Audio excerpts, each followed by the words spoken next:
Awesome, everyone. Welcome. So we are here today with Rob Tull. He is going to be speaking with us. So Rob is a coach at Path to Coaching, the owner and founder of Path to Coaching. We'll talk about that in just a second.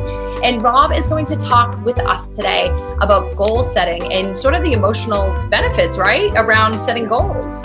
Yeah, absolutely. Yeah. Cool. Awesome. Well, Rob, thank you so much for joining us. We're so excited to have you. Why don't you tell us a little bit about what it is that you do? Sure, absolutely. So I work with parents and high-achieving professionals that feel stuck in their life, where they feel like they're not moving forward for one reason or another.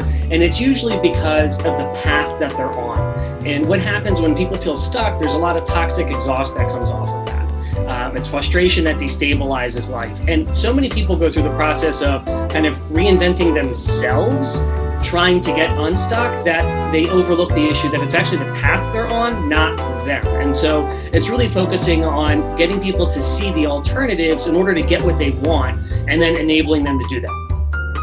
That's awesome. Okay, so when you say path, what do you mean? Like their professional path or personal? Right, that's a great question. And so I tend to think of life as if we're all traveling a path. And so it's kind of, you can blaze your own path, or you travel this well-worn path, and then there's everything in between. And the well-worn path is what like society and culture sets up for us, and a lot of our upbringing. So when you think of like the institutions of school and university and then professionals, it's that idea that, oh, you're always working to some sort of objective. Like it's always a result that you're chasing, not necessarily concerned with the quality of the path. And so oftentimes when we don't get the result we want, or in the timing that we want it, there's a lot of frustration that builds up. And what happens is we spend our time kind of traversing our life, hoping to get some sort of result or some sort of emotional experience that we don't get.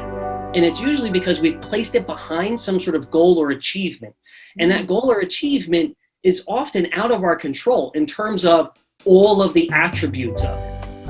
And so that feeling of stuck is where I feel like I'm doing the right things. I've done everything that, either my advisors have told me or that I have learned in my lessons in life, and it's just not working out. And that kind of frustration is what really leads people to kind of what I call self-destruct. And it's that idea of either blow up their entire life, or their life starts to fracture into pieces very slowly and painfully. And that's actually unnecessary. So that path is what I think of as our journey through life. And when I think of goals, I don't actually think of goals as the end result, right? Because it's not like you get there at the end and you're like, ta-da, it's over. I think of them as like waypoints. They're points of interest you want to get to that then lead you to new things. And you can hang out there and rest, or you can continue on and say, okay, what's the next goal? And they could be objective goals like professional career. They could be life milestones like, I want to have children. I want my children to graduate school. Whatever it is, or I want to travel and see these destinations. But there's those things along the way that we work toward. And so I really try to enable people to find the best path possible so they can get to the waypoints they want and kind of avoid that frustration of feeling stuck. And then ultimately leading to like life of regret because they feel like they didn't get what they wanted. Yes, oh my God, you're like totally speaking my language. It's so funny that I'm really resonating with what you're saying. I just said to you, I just kind of quit my consulting job and I'm sort of all in on this emotional intelligence business. And there is this element of fear without like meeting goals, which is funny because then you put yourself I'm putting myself into a place of resistance where I need to be in a place of flow in order to reach these goals. I'm feeling as if I'm on the right path, but I'm also, like fearful, I guess, in a way. It's just an interesting combination of everything. So I'm completely relating to what you're saying. Yeah, and here's a big thing because it keeps people on, right? So when we think about blazing our own path, oftentimes it's, well, I want to get certain things, so I'm going to follow a path that I've seen others take, or that someone advised me to take, or I've done my own kind of calculus and I'm going to take it. So there's risk mitigation built in there. And part of like that type of risk taking of kind of going out on your own in any capacity, whether it's professional or even just personal, of actually expressing one's own desires. One of the things I like to think about is like a worst case scenario. We always do like a worst case scenario analysis, right? You're always like, what's the worst that could happen? But that's like one possibility out of an infinite number of possibilities. And that worst case scenario is really what dissuades a lot of people to just stay the course. And so as they take this one extreme event and they're like, well, the worst case scenario is, and then that's it. That scares them to and they don't think about the continuum of outcomes. Yeah, I love that too. And it's so funny because it really is like almost like timelines and decisions that you make that are going to lead to different things. So I love the whole sort of visual idea of this path. So let's talk a little bit about someone who's, let's say there's somebody who wants to make some changes. They know that whatever it is that they're doing, it doesn't feel aligned. They might be on the wrong path, but they have financial pressure or financial obligations. And the thought of like leaving the path they're on might be scary. What is some advice for people out there that are listening that might? That's a great question. And honestly, that's a scenario I found myself in. And so I can tell you, it's when we choose a profession, and if we feel like that's not the profession that's resonating with us, it's not giving us the emotional rewards we want. We have to step back and think about, why did I pick this? What was the why? I picked the how, which is I'm going to do this profession. Now the question is, what was the why? And oftentimes it might just be, well, that was the opportunity that came up, or I thought I would like this industry, but I really don't. So what we try to do is pick apart the why. And part of it is what you tipped on, was that idea of that inflow. In our life, when we do things that cause us to feel in flow, it's aligned with our intuition. It's aligned with our wiring. And so when we think about those moments of when we're in flow, that's actually a clue that we need more of that activity, and that whatever that activity or circumstance is that creates it. We need more of that in our life. And the reason is we think about our jobs or our professions as kind of the way, the avenue to get to all the things we want. But that's not correct. That's actually like kind of a misuse of the idea. It's only providing resources. Now, if you're in a profession you love, where what you're doing every day just speaks to you, chances are you're not asking yourself this existential question, right? It's when it's not happening. And so when it's not happening, you look through and say, well, what did I want to get from this job? And it's not the tangible things, it's the emotional qualities. So when I think about it, there's usually first and second order right outcomes. The first one might be, I want to work this job so I can save up enough to retire and then do something. Retire is the first order priority. The second order priority is, when I do that other thing, I'm going to feel a certain way, right? So let's just take the example of, I want to work and save enough for retirement so I can stop this industry and then transition and be a painter, because painting is really what I love. Well, that's the thing I need to solve. So if I can solve the emotional quality that I ultimately put behind my career, in other words, hey, my career will lead to this. If I bring that emotional quality forward to me, it now changes my emotional connection to my job, to my career. Now the career is not the only path to that. So now it's, because what happens is you end up in a career and you don't control your career, right? If you work for an employer, anything can happen. A merger, a layoff, the economy, illness, whatever. Those things become barriers. And the reason those barriers feel painful is they're not cutting off the path to the goal. They're cutting off the path to the emotional experience. Yes. And that's really where the pain comes in. And so it's really jumping ahead to get to that emotional thing, pulling it out and connecting it to today. Yes. Oh my God. I absolutely love that. So how do you do that? Like, how do you do that? Right. It's a really, and that's the thing is it's simple. Sorry to cut you off, but it makes so much sense, because I'll be honest with you, I'm in Australia right now. I want to get back to America, but I'm not going back to America until I reach a certain financial goal. So I have like this element of fear that I'm not going to meet X financial goal, because we're trying to buy some land here in Australia as well. So if I leave to America, it might be frivolous for me to travel back and forth. It's quite expensive to travel right now back to Australia. So if I'm not reaching a certain goal, so the emotional attachment I have to like not going to America is like fear or something. Does that make sense? I don't know. No, absolutely. Yeah. And so it's really picking apart the why. You really got to get comfortable with the why.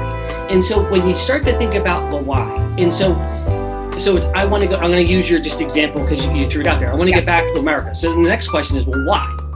And so you start to pick it apart and you start to identify what are the emotional things that I'm looking for from this decision. Because that's ultimately where all the drive and pain comes from, right? So if I think about what's really driving me through my career, so I can tell you, so I'm an executive with a financial services firm, and I have been for 12 years, and I've been in this industry for over 20.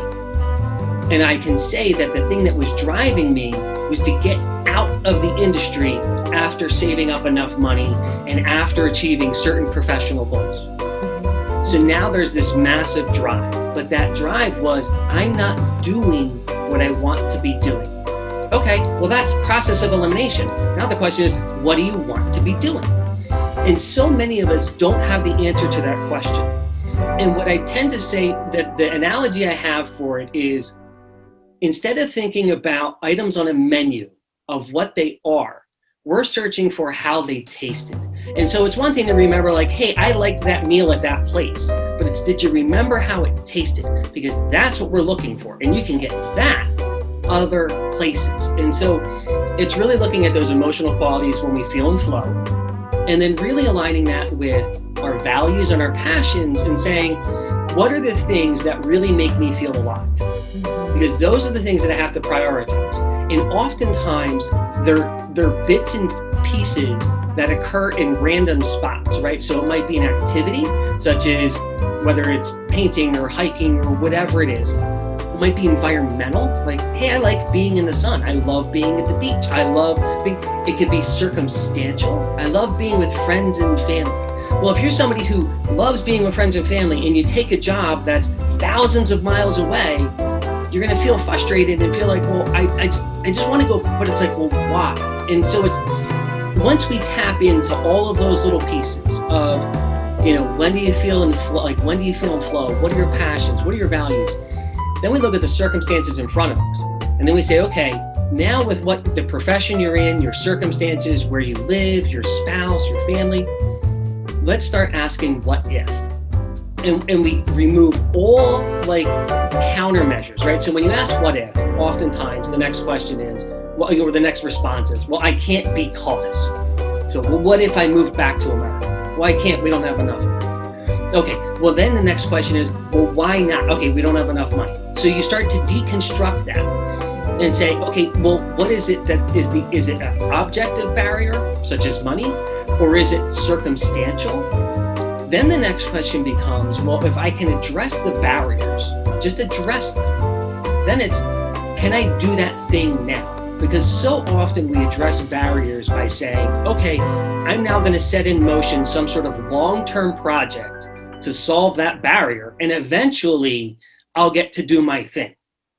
The problem is that's still the same situation that led to the problem in the first place, which is we all end up in a situation where we take the thing we want and put it behind some goal and say, okay, when this is accomplished, then I'll do that. Yes, yes. And so we really focus on taking the emotional things that we want that we've pushed away and getting them to happen now. And so there's a lot of fear there, but that's something we can deal with. Oh, wow. That's so cool. Because it reminds me of like collapsing timelines. So that's like quantum theory. Are you familiar very much with like the quantum theory and quantum meditations? I am not. Well, essentially, it's pretty much what you just said in a way, where what you would do is you would visualize the thing that you want happening now in current time. So you basically become that event in the present moment. And then what it does is it collapses the timeline so that the thing happens faster without you thinking about the goal. It's all pretty much mindset work around that emotion that you feel when you're in it, as opposed to wanting it. And you're not coming from a place of want, you're coming from a place of already having. So it's a technique that's like supported by Joe Dispenza. I don't know if you follow him. He's amazing. He does quantum meditation and sort of healing through timeline therapy. It's the same way that if like you have depression or you're constantly ruminating about a thing that happened in the past, when you go back to the event and you change the outcome of the event so that the emotion that you had, which might have been sadness or fear or whatever, is gone, and you've recreated a new energy around it, and it creates a healthier now for you, because time's nonlinear and we actually have the capability of changing that.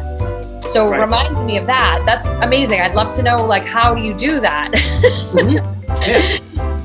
Yeah, and so in terms of how I do that with the process, so when we think about, like, the first thing is kind of orienting somebody of where they are, what are the parts of their life that, we look at life in kind of 4 pillars of your life, right? You've got your sense of self, your health, and connections.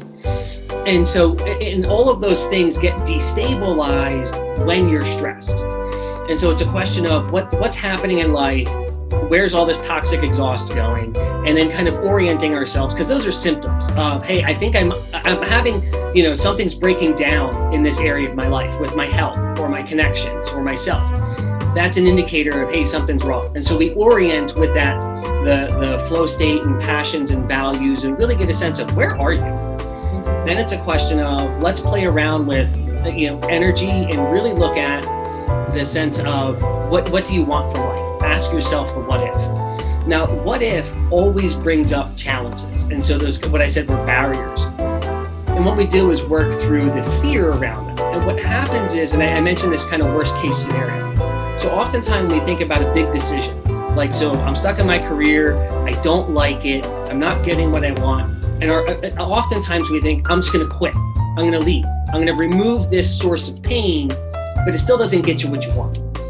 And so when we think about that, we often go through the question of, well, worst case scenario is I can't get another job, or it's not as good paying. And so all those fears keep us in the same spot. And then we just start to just hang out in the same spot over and over and over again. And it just builds up essentially regret.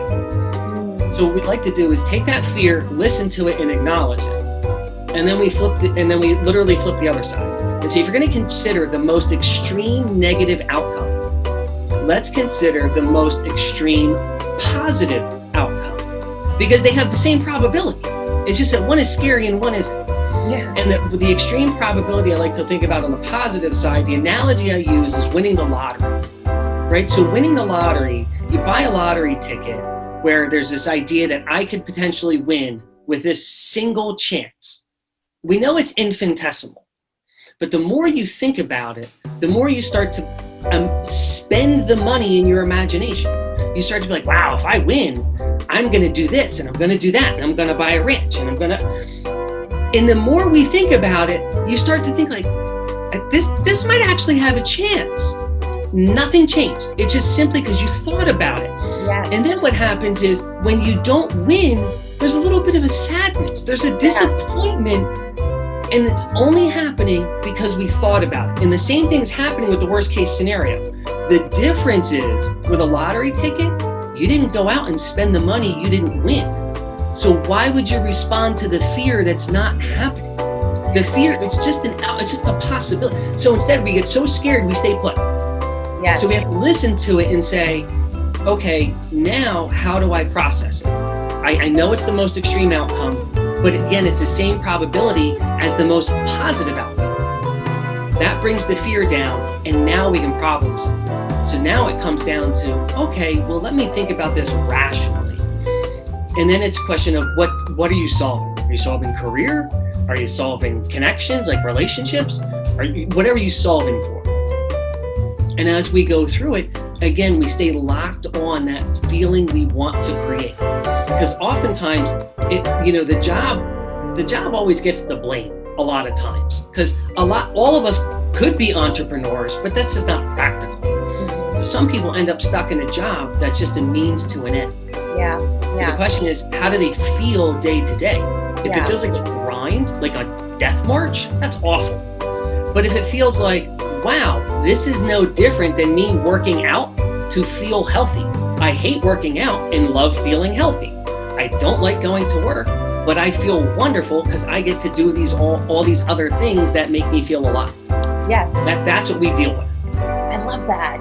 That's so similar to sort of my mentality with our emotional intelligence course, is that when people are more self-aware and they're more aware of, like, more comfortable within themselves, then they're able to show up to work more aligned, and it's actually going to harbor like a better culture. Because yes, a lot of people, 90% of people don't like what they do, but if they're actually making peace with it and really aligned with who they are, then what they do doesn't really matter as much, because they're just internally happy in their self-worth, you know?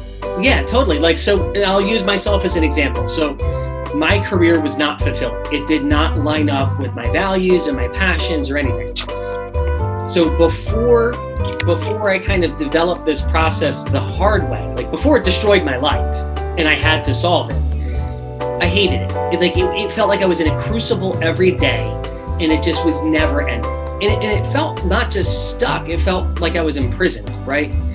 And so after solving it, and the reason was I wasn't doing what I wanted to do with my life. After solving all of my issues, this stuck and path issue, one of the things I was really lacking in my life was I desperately wanted to be a teacher. Always wanted to be a teacher. And so one of the things I set out to do was, well, how can I teach and still keep my job? I need to keep my job because that keeps the lights on. How can I teach? Well, let me start finding what it takes to be an adjunct professor someplace. And so it was literally just kind of reaching out and finding a way to, and it sounds crazy because you're like, well, how can I do these two things? This is a lot of time and effort. And it is, but what we don't acknowledge is the reward we get from doing something we love.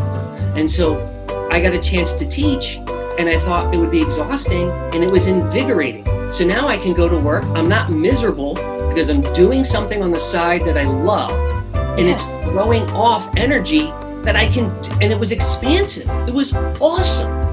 And so that's one of the tools that we use is we don't just focus on career, we focus on where can we do the things we love in the margins. Because when you do it in the margin, it expands the scope of everything. Oh my God, I love that. That's so good. It's so it's everything you're saying is so relatable. I'm actually loving this conversation. It's funny because I just had sort of this spiritual ascension awakening. It hit me in the head like a ton of bricks really, really fast. And so I got to see a lot of like how I've been showing up in my relationship and just, a lot of stuff like really just in my face, which is super confronting and definitely not for most people. Not most people, but people, you have two choices. You can face it and dig deeper and get rid of it, or you can, ignore it. But I said, bring it on, let's do this. And so I've been just doing really intense trauma clearing and like really deep stuff. As a matter of fact, I'm going to get my shamanic healing modality over the next year, which is one of the reasons why I want to come back to the US.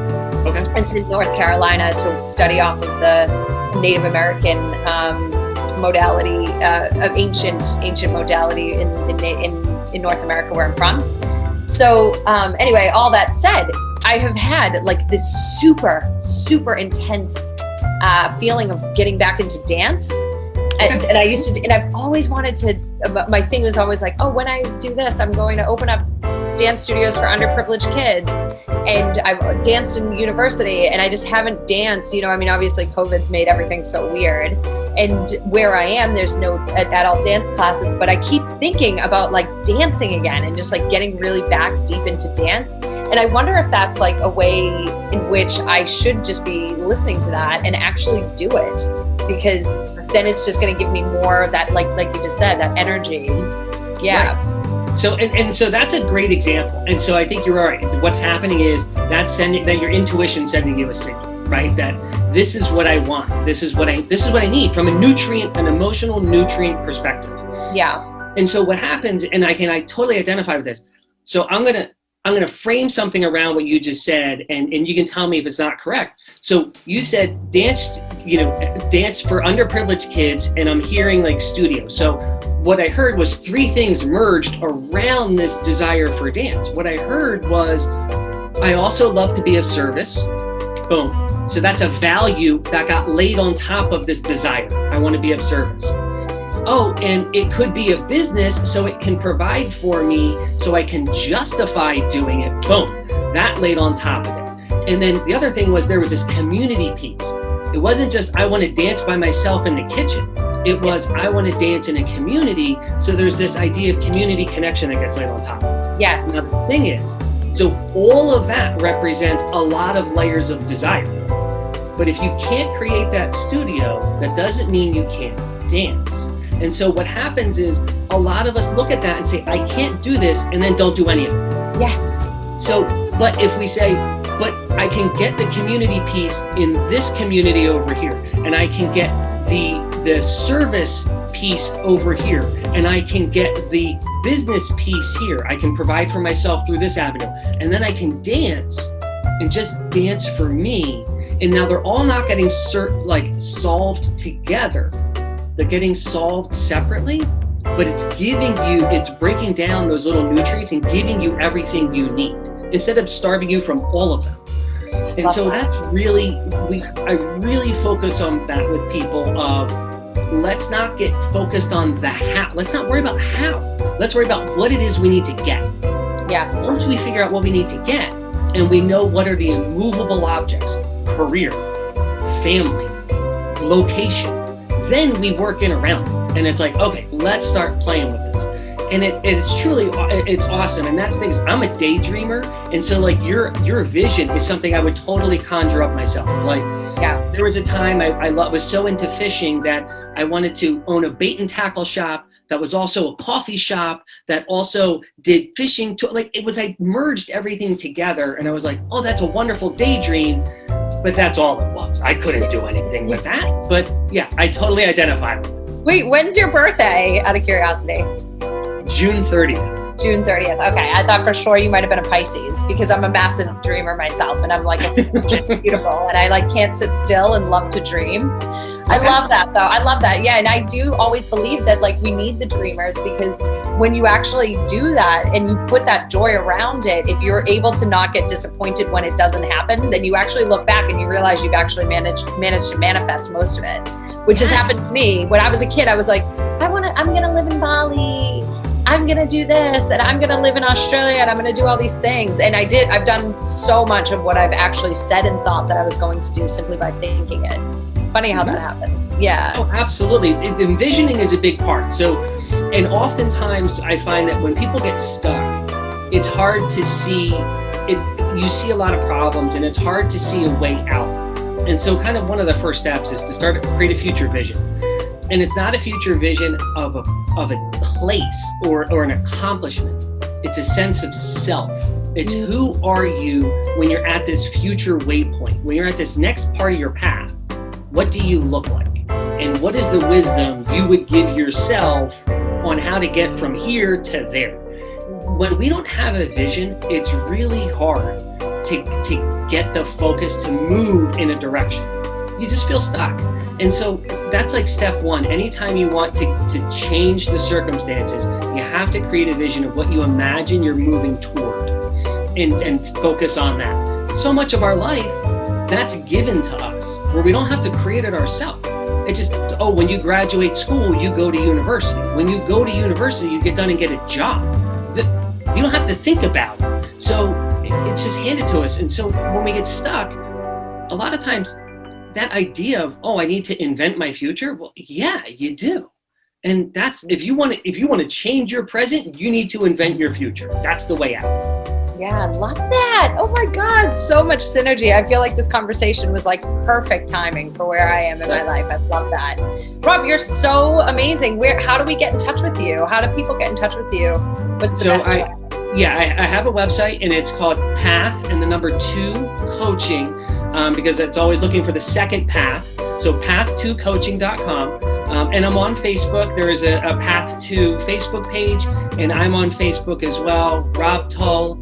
And I think it's Rob Tull 3 or RS Tull 3, something like that. But Rob Tull Path 2, and you can find me on Facebook, find me on the web. I'm on LinkedIn as well. But yeah. Awesome. Yeah, we'll have to put some of your links on